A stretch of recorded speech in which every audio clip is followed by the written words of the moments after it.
Boa noite, queridos irmãos, que a paz esteja conosco. Vamos elevar nossos pensamentos a Deus, a Jesus, rogando que desejais sejamos sendo preparados para ouvirmos, entendermos e colocarmos em prática nosso Evangelho de hoje. Será do capítulo 8, Bem-aventurados os que têm puro coração. Os nossos itens serão do 11 ao 17, que tem como subtítulo Escândalos. Se a vossa mão é motivo de escândalo, cortai-a. Se algum escandalizar a um desses pequenos que creem em mim, melhor fora que lhe atasse ao pescoço uma dessas mós que um asno faz girar e que o lançassem ao fundo do mar. Ai do mundo por causa dos escândalos, pois é necessário que venham escândalos, mas ai do homem por quem o escândalo venha. Tende muito cuidado em não desprezar um desses pequenos. Declaro-vos que seus anjos no céu veem incessantemente a face de meu Pai que está nos céus, porquanto o Filho do Homem veio salvar o que estava perdido. Se a vossa mão ou o vosso pé vos é objeto de escândalo, cortai-os e lançai-os longe de vós. Melhor será para vós que entreis na vida tendo um só pé ou uma só mão, do que terdes dois e serdes lançado no fogo eterno. Se o vosso olho vos é objeto de escândalo, arrancai-o e lançai-o longe de vós. Melhor para vós será que entreis na vida tendo um só olho, do que terdes dois e serdes precipitado no fogo do inferno. Está em São Mateus, no capítulo 18, versículos do 6 ao 11, no capítulo 5, nos versículos do 29 ao 30.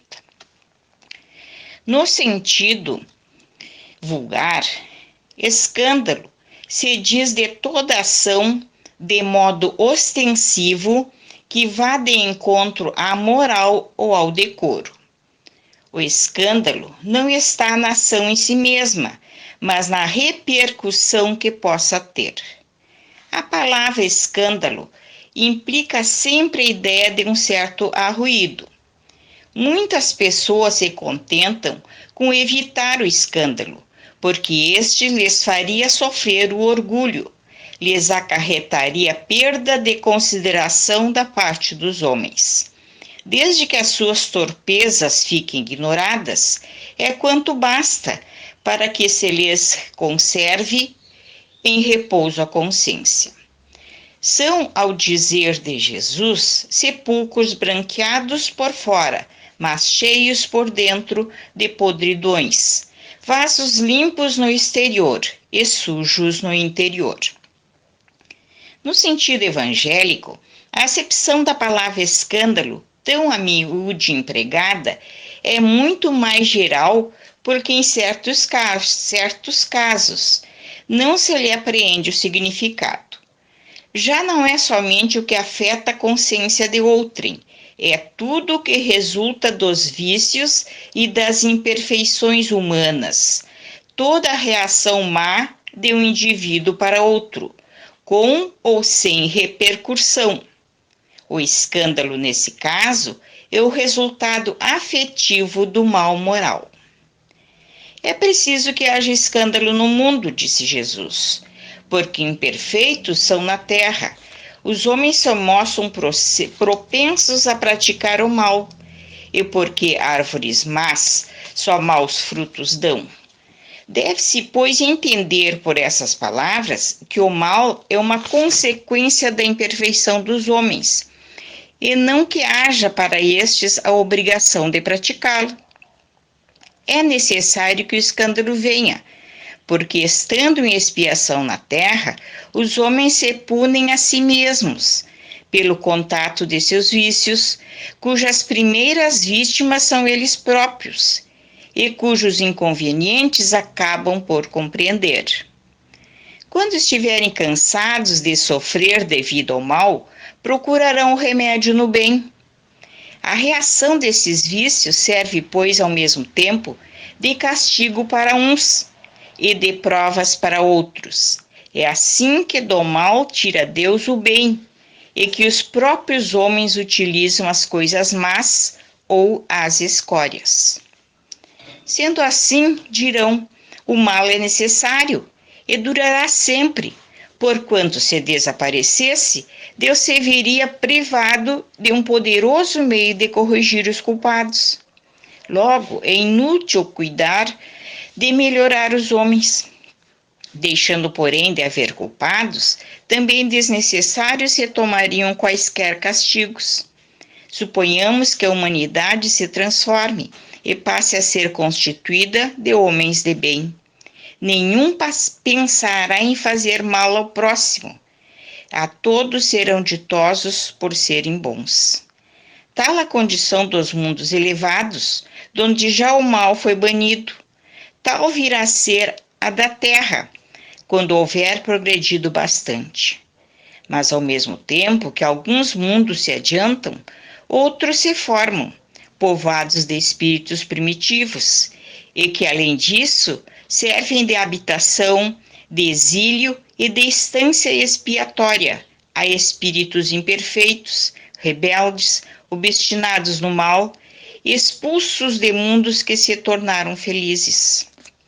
Mas, ai daquele por quem venha o escândalo.